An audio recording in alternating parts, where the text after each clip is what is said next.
Hi everyone, Abigail speaking. Today's video is about some of the huge mistakes I've made since I started working online in internet marketing, network marketing. I've made tons of mistakes. I've made actually many more than what are on this list, but I wanted to pick out some of the ones that really stood out the most for me, and hopefully you can either relate to some of these, you're thinking about doing some of these, you've already done some of these, and if you're thinking about doing some of these, then I'm hoping this video will put you on the right course so you don't waste money and time in the same way that I did. So first of all, mistake I made was trying to make mistake number one, trying to make a fast buck, like right now. Like, I was thinking about, what can I make today, what can I make this week? And if you're in need of money, then I can understand having that mindset. I can. But if you're starting an online business, you've got to think long term. You've got to have long term plans. If you don't, then you're not going to put in the long term actions that are going to lead to long term results. It's important to think ahead to the next year, to the next 5 years, even the next 10 years. And I know thinking 10 years ahead is not easy. It's a long way off, but you've got to definitely at least think 1 year ahead, 5 years ahead, instead of right now and instant gratification, because it's a business. You've got to treat it like a business, and it takes time to build. It takes time to build up the momentum. It takes time to grow. It takes time to, you don't plant a seed and then instantly you've got a flower and a full bloom. It takes time to grow, and then, but if you water it and you nurture it and you give it the right conditions, then it's going to grow into a strong, vibrant, healthy plant.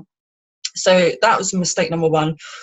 Mistake number two was waiting for it to happen. I joined the very first business I joined online outside of eBay, because I started on eBay. But the very first internet marketing, affiliate marketing business I joined had a rotator, and that was their big selling point. We got a rotator. Yeah, just sign up, join.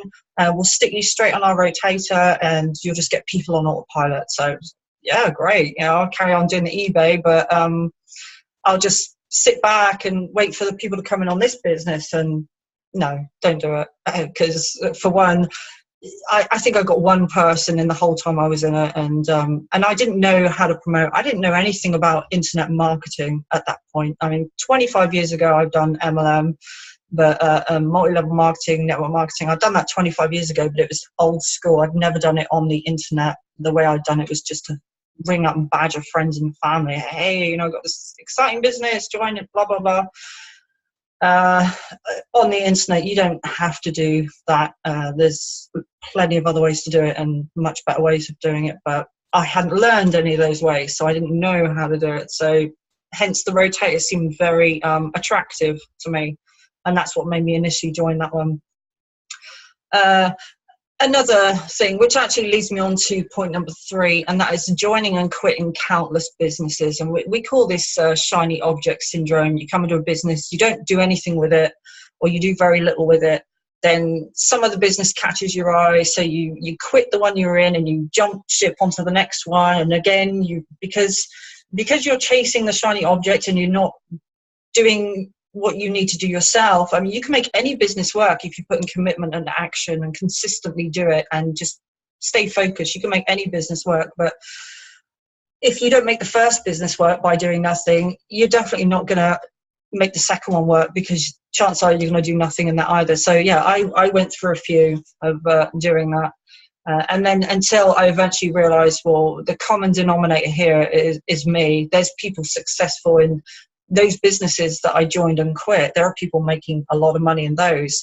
I wasn't, because I wasn't putting in the action. I hadn't learned what to do to make a success of those. And instead I was thinking it's the business, but it wasn't, it was me. So that's really important one to understand. Number four is staying in your comfort zones. And what I mean by that is 2 years ago, the thought of hosting my own webinar with a whole bunch of people on there would have absolutely terrified me. The thought of making a video like this one now would have absolutely terrified me. The thought of sharing the business with strangers and people online would have terrified me. But what you find is if you keep doing those things, like feel the fear and do it anyway, you got to push yourself out of your comfort zone, because if you don't, you're not going to grow beyond the point you're currently at. If you want to get to a better point than where you're at, you got to push yourself harder than where you were at yesterday.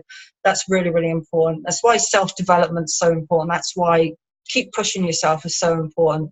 If making a video scares you, do it anyway, because I guarantee if you keep doing it, you're not going to be scared anymore, and you'll do them better and better and better. And if obviously hosting a webinar is a little different, because you've got to know what you're talking about. And if you just come in to a business, fresh business, and you have no experience, then obviously you're not in a position to host a webinar. But what you can do is you can be on the panel and give a testimonial. If you've just come into a business and you're super excited, get on the webinar, push yourself. Even if it's scary, push yourself, get on the webinar and just share your excitement with people.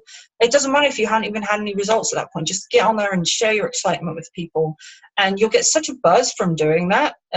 It'll make you want to do it again, and it'll make you want to do it again, and you just keep snowballing and growing and growing. So that's another one. Get out of your comfort zone. Step out of your comfort zone and push yourself more than you feel you can. Mistake number 5, spending too much time with people who don't want it bad enough. This is something I did a lot of last year. You'll have someone come into your business and they want all of your time. They're always asking you, like, oh, what do I do next? What do I do next? You tell them, you push them in the right direction. Well, yeah, you could say you push them in the right direction, or you nudge them if you prefer. Anyway, you guide them in the right direction and you advise them what they should be doing to grow to the next point, or to get some results. And they say, yeah, okay. And then the next day they do absolutely nothing. And then the next day they're asking your advice again. And you can spend a lot of time with people who are constantly wanting your time, but they're not. They've got no skin in the game. They're not doing anything in return. They're not putting in any action. They're just draining so much of your time without doing anything in return. And it's very easy to get stuck in that situation, where maybe stuck's the wrong word, but to find yourself in that situation, it's very easy to spend hours and hours and hours with people who don't do anything. Instead, spend more time. I'm not saying don't help those people, because everyone's got to start somewhere, but spend more time with the people who are putting in the action and who are listening to what you're saying, taking on board and putting into practice. Spend more of your time with those people. What was number 6? This is an embarrassing one. Spamming my link. I actually did a video, I think it was yesterday or the day before, about this one. I had somebody, and I get this every day, but this was probably the longest one I've ever had. I had somebody, a complete stranger, had no contact with them before, never ever spoken to them before, and they sent me this great big long spiel pitch, blah blah blah blah blah, just total verbal diarrhea about their business, and they didn't know if I even was in need of a business. They didn't know if I even was interested. They didn't know if I wanted it. They just sent it to me and links in there and everything. And it reminds me, a couple of years ago, I have done that myself. Not quite as long as this one. It just so happens that when I made the video the other day, that I went through my other folder on my Facebook, and I saw this one, and I could tell it was a pitch. So okay, I'll use this as an example. And it turned out to literally be like the longest one I've ever had. So it was actually a pretty good example to use of like the more extreme end of the scale on that. But a couple of years ago, yeah, I would just send out my link to everyone, just spam it. I didn't even bother finding out if it was something they wanted to take a look at. I just sent it with a paragraph about the business. In fact, sometimes maybe 2 or 3 paragraphs about the business. Not quite as long as this one the other day, but getting close. So yeah, don't do that. Do not do that. Now, number 7, this one is huge. This is a really huge one here, and that is spending too much money on paid traffic when you don't know what you're doing. Paid traffic, when you know what you're doing, it works, it's very lucrative, and you can do amazingly well. But what I was doing is I had my link and my affiliate link. I didn't even have a domain at that point. I just had an affiliate link, and I spent a lot of money sending solo ad traffic from one vendor to that link. And the results were abysmal, absolutely abysmal. I thought, yeah, I spent this money on that, I'm going to get great results, it's going to be brilliant, I'm going to make back my money and more, and a huge team, and yay, that's it. No. What I should have done is taken a few small chunks of money, if I was even going to do that. But I'm going to lead on to the next point in a minute, which is also relevant to this. But what I should have done, having everything in place, let's assume I had everything in place, I should have taken small amounts of money and tested out different vendors, tested out different landing pages, tested out different swipes for the solo ad, and then tested out different demographics, and then found the winning one, and then scaled that up. That's the correct way to do it. But I'm going to go straight now onto point number 8 here. Mistake number 8 was I didn't even have a capture page in place. I wasn't building an email list. You'll hear all the time, if you're in this industry, that the money's in the list. Always build a list. All the big marketers build a list. They build the list because it's very, very lucrative. The money is truly in the list. And that's the reason they do it. If you want to know what works, look at what very successful people are doing and duplicate it. Duplicate the methods they're using. If you're not sure about emails, what sort of emails to send out, subscribe to these people's lists. Look at the emails that they send you. Look at how often they send you. Look at the kind of flow that they have, and then do your own take on that. But you can learn so much just from subscribing to 3 or 4 or even half a dozen internet marketers email lists, and you can learn so much from that. In fact, that's a tip actually I was given last year, and that's when I started getting into I started to learn about capture pages and testing out different capture pages. That's another thing. Just test out different ones, see which ones you get better results from. I mean, there's all these little tweaks, and different things work for different businesses as well, for different opportunities. But there's all these little tweaks that you can make like that, and then you find the ones that work the best, and then you run with that. So last year in particular was a huge learning curve, and I made all of these mistakes last year and even more the year before. But last year I really started to learn what to do and what not to do. Let's see, point number 9 is actually this goes on from what I was just saying a minute ago. Find a mentor. It doesn't have to be even in the business you're in. I mean, it might not even be your direct sponsor. It could be someone 2 or 3 levels above them. It could be someone in another business. But if you follow what they do, because what they're doing is going to work across the board for whatever business it is, in terms of the action that they put in. You'll notice they're doing regular hangouts, they're learning a lot, they're into personal development, they're making videos, they're communicating, they're advertising, they've got landing pages, they've got an email follow-up sequence, they've got all these things. They're all doing those same things, they're just doing their own take on those things. So find a mentor, or find somebody who is where you want to be, or someone you can relate to, who's further along than yourself. Find someone that you like, that you can follow, and then start duplicating what that person is doing. I remember last year there was a guy in a rev share, and he was making these videos, and he was duplicating what he was taught by the person that he was following, by his mentor. His mentor just happened to be his direct sponsor, which is great. But even if he hadn't have been, Sean would have been following this mentor anyway, because this guy was very, very successful, is still very successful. And it's good to follow someone who is where you want to be.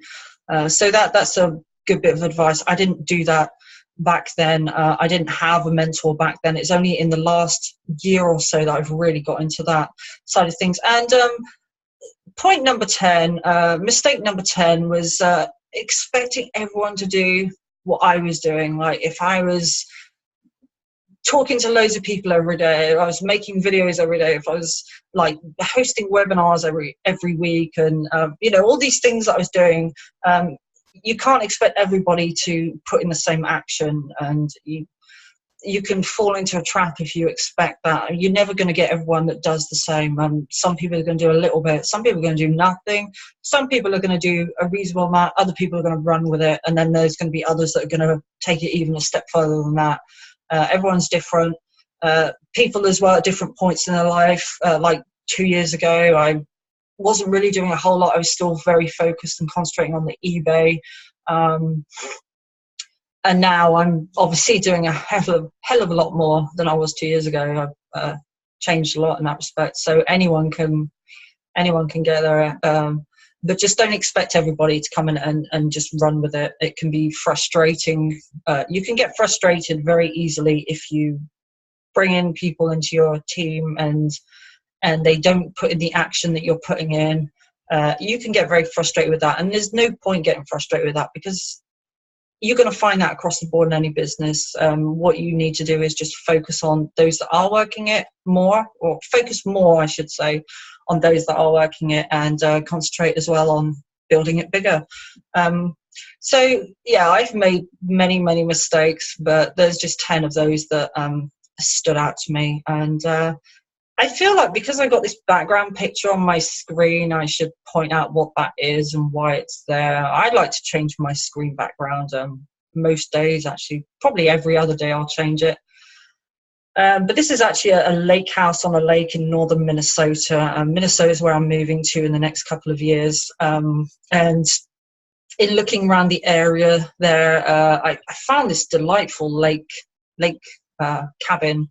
I don't particularly like the cabin, but I really love the vibe of the picture with the waterway, the boardwalk, and there's a little fire pit just by those trees, and it just looked absolutely fabulous. And I love the vibe of it. So that's not where I'm living at the moment, but it's just, I don't know, it gives me a good feeling looking at that picture. So I'll probably change it again tomorrow. But anyway, I hope this video has been helpful. I hope I haven't waffled on too much, and hopefully I've made some sense and articulated it reasonably well. That's something I'm still working on. So you never stop learning, no matter where you're at. Anyway, have a great Friday. It's Friday the 3rd of March. And have a great Friday, have a great weekend, and I'll see you on the next video. Bye for now.